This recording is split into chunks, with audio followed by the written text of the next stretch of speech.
Imagine, it's 6th November 2022. You're sitting calmly with a hot cup of tea in your hand, and all you realize is that the CAT examination is just 3 weeks apart. Would that actually be a very good feeling for you? If not, then please start preparing from today itself.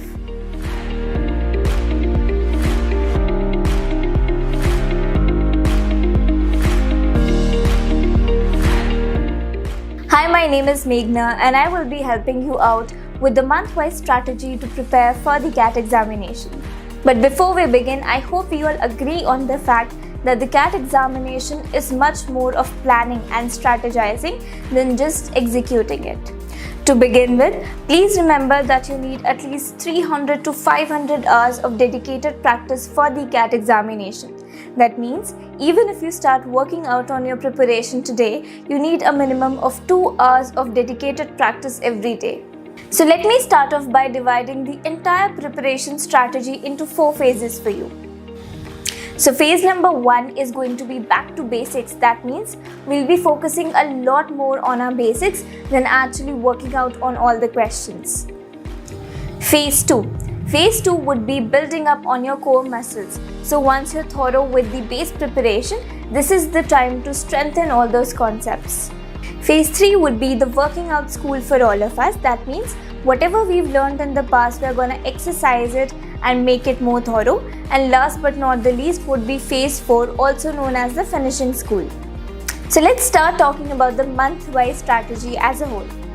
Phase 1, back to basics. So in the months of March and also April, these are the 2 months that we will be rigorously focusing on working on our basics. That means when it comes to verbal, start working on your basics like the parts of speech, like the subject and verb agreement, the verb tense form, and also some basic punctuation and other needs. I know that these basics are not going to help you with the direct questions on the CAT examination, but until and unless we work on our basics, we would not be able to cover up the concepts which are much higher than our level. Apart from these, on the verbal section, try to work on your parallelisms, some misplaced modifier, and also some basic reading material. At this juncture, you should definitely be working on at least 1 RC in 2 to 3 days. Since this is more of a preconditioning phase for all of us when it comes to the CAT examination, working towards your LR would definitely counter topics like seating arrangement, basic other arrangements, and your direction sense, and also some other questions which are related to family trees, some questions which are related to directions. Not only are these questions very generic in nature, but then they also help you out with the concepts.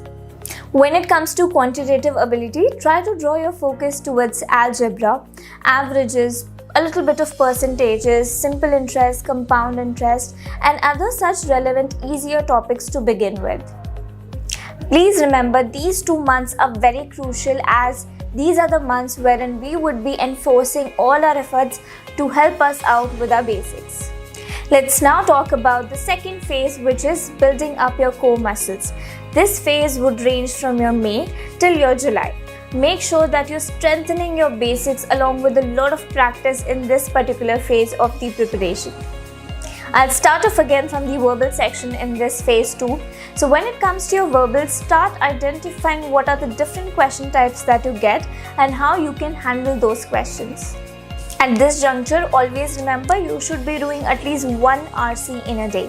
Along with 1 RC a day, also start focusing on your verbal reasoning, which is parajumbles, your misfit sentences, and also your critical reasoning for that matter. Next comes your DILR section. Now in this section, start working on the matrix arrangement, the circular arrangements to begin with, and then continue with working on converting the percentages into fraction and other sorts of questions. Along with that, make sure that you're working enormously when it comes to all the kinds of graphs and also your data sufficiency. Here, do not forget on the Venn diagrams and also the caselets, as caselets would form a major portion of the examination.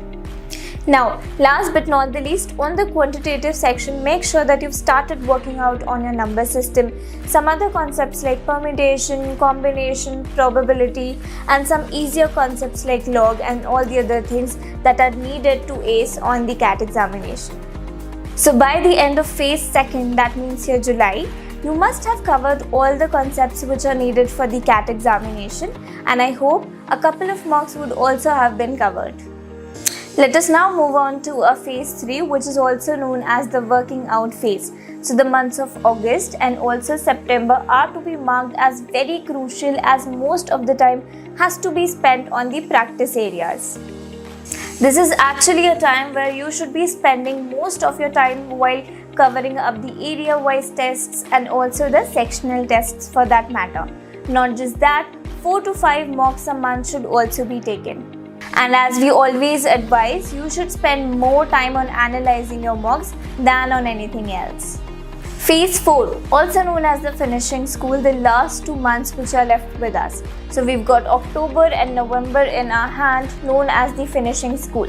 So make sure in this particular time you're not starting on a lot of the new concepts, but are just revising your strength areas and are working a little bit on your weaker areas too.